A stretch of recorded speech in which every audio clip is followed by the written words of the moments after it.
वैश्विक महामारी कोविड-19 की चुनौतियों से उभारकर सशक्त राष्ट्र के नवनिर्माण की कल्पना के साथ आदरणीय मोदी जी के नेतृत्व में हाल ही आत्मनिर्भर का भारत का बजट राष्ट्र के सम्मुख प्रस्तुत किया गया। आप सबको जैसा कि ज्ञात है, वैश्विक महामारी कोविड-19 विश्व भर की अर्थव्यवस्था के लिए कई चुनौतियां लेकर आई। हमारे देश में भी जब ये महामारी आई तब माननीय प्रधानमंत्री श्री नरेंद्र मोदी जी का ये संकल्प था कि एक भी गरीब भूखे पेट इस महामारी के चलते ना सोए। देश की 80 करोड़ जनता के लिए 8 महीनों के लिए सतत मुफ्त में राशन प्रदान किया प्रधानमंत्री गरीब कल्याण योजना के माध्यम से। ये भी कहना ठीक होगा कि विषम परिस्थितियों से जूझते हुए हिंदुस्तानी के लिए प्रधानमंत्री जी ने अर्थव्यवस्था की दृष्टि से आत्मनिर्भर भारत पैकेज की भी घोषणा की। इसमें 1 lakh crore agri infra fund, महिलाएं जो समूह में काम करती हैं उनके लिए क्रेडिट की राशि को 10 लाख से 20 लाख तक का बढ़ाना, एमएसएमई को हमारे देश में 3 लाख करोड़ से ज्यादा का समर्थन, बैंक की व्यवस्थाओं से इसको प्रतिस्थापित करना, आत्मनिर्भर भारत पैकेज में सतत जनता की, उद्योग की, किसान की, महिला की और नौजवानों की मदद नरेंद्र मोदी सरकार ने की। हाल ही में जो बजट प्रस्तुत हुआ, सर्वस्पर्शी वो बजट राष्ट्र के नवनिर्माण में एक अहम भूमिका निभाने वाला है। हमारे देश की स्वास्थ्य व्यवस्था को और भी सशक्त करते हुए 2,23,000 करोड़ का आवंटन बजट में किया गया। जैसा कि आप सबको ज्ञात है, देश में कई कस्बों में, कई जिलों में लैब की व्यवस्था की दरकार थी। देश में कई ब्लॉकों में क्रिटिकल हॉस्पिटल की दरकार थी। चुनौतियों के समय में देश जो नरेंद्र मोदी जी के नेतृत्व तले एकजुट होकर खड़ा रहा, उसी राष्ट्र के बेहतर स्वास्थ्य के लिए आत्मनिर्भर स्वस्थ भारत योजना का उल्लेख और घोषणा इस बजट में की गई। हमारे राष्ट्र में सड़क निर्माण के माध्यम से अर्थव्यवस्था के निर्माण में नरेंद्र मोदी जी की सरकार ने विशेष कैपिटल एक्सपेंडिचर की दृष्टि से मात्र सड़क निर्माण में 1 लाख करोड़ के कैपिटल एक्सपेंडिचर का आवंटन देखा। जल जीवन मिशन अपने आप में स्वतंत्र भारत में हर गरीब परिवार तक स्वच्छ पीने का पानी पहुंचाने का मिशन है। इस मिशन के अंतर्गत विशेष ग्रामीण अंचल में अब तक 2,30,00,000 से ज्यादा परिवारों तक इस मिशन के माध्यम से स्वच्छ जल पहुंचाने का कार्य मोदी सरकार ने किया। हाल के इस बजट में आवंटन शहरी इलाकों में भी जल जीवन मिशन को प्रतिस्थापित करने का हम सबने देखा। हमारे देश में विशेषतः वो गरीब परिवार जिसमें बहनें रसोई में हर दिन धुएं से संघर्ष करती, उन परिवारों में से 8 करोड़ परिवार ऐसे हैं जिन लोगों ने उज्ज्वला योजना के माध्यम से मोदी सरकार में स्वच्छ ईंधन प्राप्त किया, हाल का आत्मनिर्भर भारत बजट, एक महिला होने के नाते मैं आनंदित हूं कि उस बजट में उज्ज्वला योजना के अंतर्गत 1 करोड़ नए परिवारों को जोड़ने की एक नई कल्पना को हम सबने देश की संसद में प्रस्तुत होते देखा। कृषि कल्याण की दृष्टि से माइक्रो इरिगेशन फंड को वित्त मंत्री जी ने दुगना किया। मोदी सरकार में किसान और डिजिटल इंडिया का स्वप्न साकार तब हुआ जब लगभग 1 करोड़ 70 लाख किसान इनाम की डिजिटल मार्केटिंग व्यवस्था से जुड़े। इन 1 करोड़ लगभग 70 लाख किसानों ने एक वित्तीय वर्ष में 1 लाख करोड़ से ज्यादा का ट्रेड अपनी उपज का ई-नाम प्लेटफॉर्म पर किया। हाल ही के आत्मनिर्भर भारत बजट में ई-नाम की व्यवस्था को अब और भी विस्तार किया जाएगा। देश की 1000 और मंडियां ई-नाम से जोड़ी जाएंगी। हमारे ग्रामीण अंचल में विशेषता जहां पर ट्राइबल परिवार है, उनको इस बजट में विशेष प्रावधान दिया गया। शिक्षा की दृष्टि से एकलव्य मॉडल स्कूल हर ट्राइबल जिले में स्थापित हो, इसकी व्यवस्था बजट में की गई। देश का सैन्य बल जो हमारे राष्ट्र का गौरव है, उनकी शान में देश में 100 सैनिक स्कूल की स्थापना की भी घोषणा हुई। देश भर में 4 करोड़ दलित छात्र हैं जिनकी स्कॉलरशिप की घोषणा इस बजट में आपने विशेष रूप से देखी। कोविड-19 के वैक्सीन के संदर्भ में बजट में वित्त मंत्री जी ने 35,000 करोड़ रुपया आवंटित किया, इस विश्वास के साथ कि अगर और भी दरकार होगी वैक्सीनेशन में तो उसके लिए वित्त मंत्रालय व्यवस्था को पूर्ण करेगा। साथ ही न्यूमोकॉकल वैक्सीन,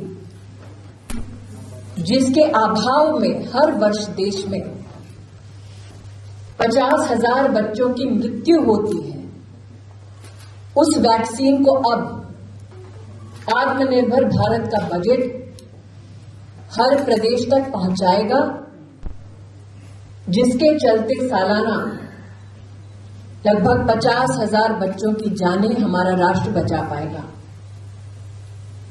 एक तरफ कृषि क्षेत्र को सुदृढ़ करने वाला बजट है, उज्ज्वला योजना का लाभ 1 करोड़ और बहनों तक पहुंचाने का बजट है, आदिवासी बहुल्य क्षेत्र में एकलव्य मॉडल स्कूल स्थापित करने का बजट है, दलित छात्रों तक एनहांस छात्रवृत्ति पहुंचाने का बजट है और दूसरी ओर गर्भवती महिलाएं, बच्चों तक पोषण 2.0 पौष्टिक आहार पहुंचाने का ये बजट है। आज राजस्थान की पुण्य भूमि से मैं हमारी पार्टी के सभी वरिष्ठ नेताओं, सांसद, जनप्रतिनिधियों की ओर से माननीय प्रधानमंत्री जी का आभार व्यक्त करती हूं, वित्त मंत्री जी का अभिनंदन करती हूं। मेरा सवाल है कि आपने बजट की खूबियां गिनाई, तमाम मंत्री, तमाम बीजेपी के नेता खूबियां गिना रहे हैं, लेकिन एक बड़ा सवाल है, गैस के सिलेंडर लगातार महंगे हो रहे हैं। राजस्थान की बात की जाए तो पेट्रोल डीजल के दाम आसमान पर पहुंच चुके, संपूर्ण देश में सबसे ज्यादा महंगे दाम लेकिन राजस्थान में है।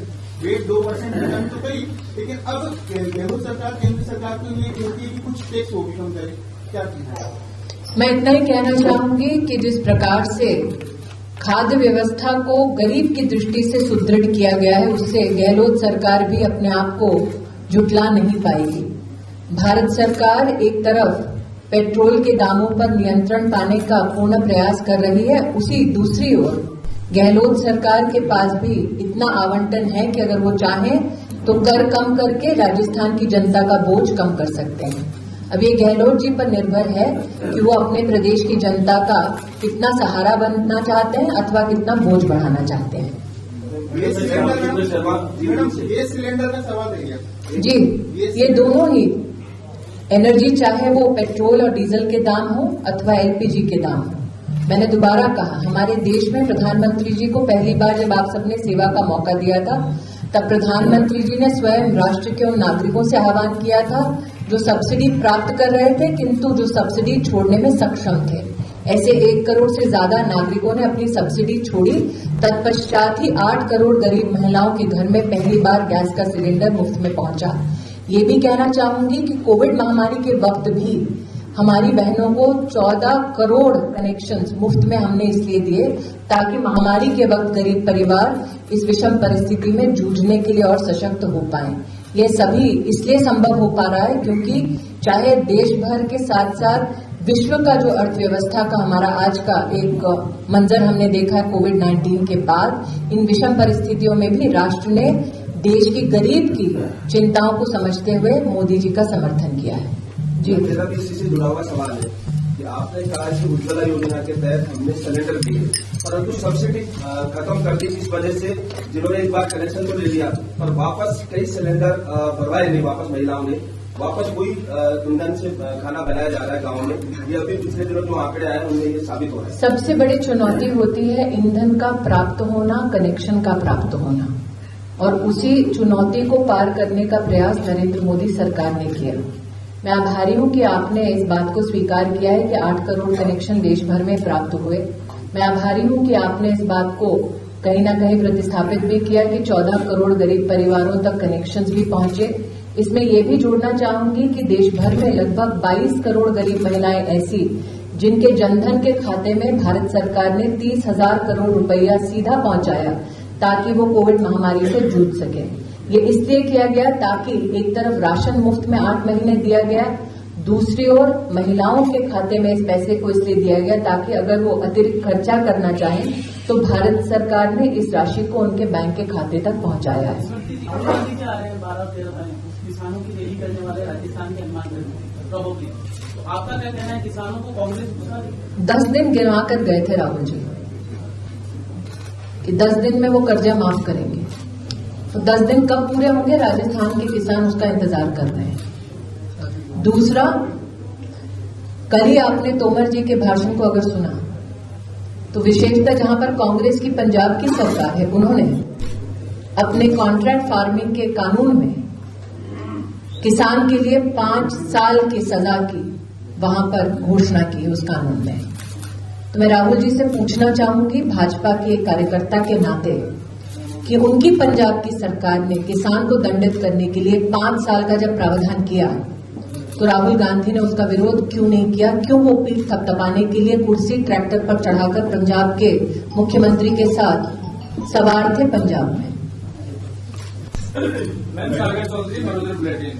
जो दिल्ली के चारों तरफ जो किसान बैठे हैं उनके चारों तरफ जो किलेबंदी की जा रही है और जो किसान जो कानून के लिए कृषि कानून वापस लेने की मांग कर रहे हैं, उस पर केंद्र सरकार के आगे क्या मंशा है? मैं इतना कहना चाहूंगी, बार बार कृषि मंत्री जी ने कहा है जो भी कानून में गलती बताकर चर्चा करना चाहें हम चर्चा के लिए तैयार हैं। 11 राउंड की चर्चाएं हो चुकी हैं। साथ ही बार बार भारत सरकार ने आह्वान किया है कि हम सब मिलकर अगर चाहते हैं कि किसान की उन्नति हो तो इस बात को भी स्वीकार करें कि मोदी सरकार ने किसान सम्मान निधि के अंतर्गत देश के 10 करोड़ किसानों के बैंक के खाते में 1 लाख करोड़ से ज्यादा पैसा सीधा उनके बैंक के खाते में मुहैया कराया। राजस्थान के किसान का ही अगर मैं एक उदाहरण ले लूं तो कपास की एमएसपी के ऑपरेशन में राजस्थान में अगर आप देखें तो एक वित्तीय वर्ष में 2020-21 में 9 लाख बेल जिसके अंतर्गत 1.5 लाख किसानों को फायदा हुआ है एमएसपी के ऑपरेशन से। और अगर आप इसी की तुलना उस वक्त से करें जब केंद्र में कांग्रेस की सरकार थी, तो 2013-14 में कपास की खरीद में कांग्रेस ने एमएसपी में मात्र 90 करोड़ खर्चा किया था पूरे देश में। मोदी सरकार ने उसी कपास की खरीद में जनवरी तक 25,000 करोड़ रुपया खर्चा किया है। तो किसान के प्रति किसकी सद्भावना है, आपको ये आंकड़े स्वयं बताएंगे। लेकिन कांग्रेस तो अभी भी ये कह रही है कि जो बजट पेश किया वो देश को बेचने वाला है, ना किसानों के लिए है, ना सेना के लिए कुछ नहीं। मैं दोबारा कह रही हूँ भाई साहब, जैसे कि मैंने TV9 के पत्रकार से कहा, 10 दिन गिनवा कर गए थे राहुल गांधी, वो 10 दिन उनके कब पूरे होंगे ये बतला दे पहले। मैडम, मैं चाहूँ कि आपने राजस्थान के नेताओं विधायकों और सांसदों से आभार प्रकट करती हूँ, क्योंकि राजस्थान को दिया क्या, हमारी बजट कैलाश 45 से 35,000 करोड़ की बकाया है, उसके ऊपर कोई विचार नहीं। आपने जहाँ चुनाव हो रहा है वहाँ पर सब कुछ बताया, आपने सब कुछ बोला। मैं आभारी हूँ कि आपने ये प्रश्न मुझसे किया। जल जीवन मिशन में 1,000 करोड़ रुपया आवंटित हुआ था 19 के वर्ष में, 2,500 करोड़ रुपया आवंटित हुआ था 20 के वर्ष में, इस वर्ष में 5,500 करोड़ रुपया आवंटित किया गया। लेकिन राजस्थान में जल जीवन मिशन में प्रदेश की सरकार ने मात्र 32% ही खर्चा किया है। वो मिशन जो हर गरीब के घर तक नल से पानी पहुंचाता है, राजस्थान सरकार को वो मिशन भी क्यों स्वीकार नहीं है।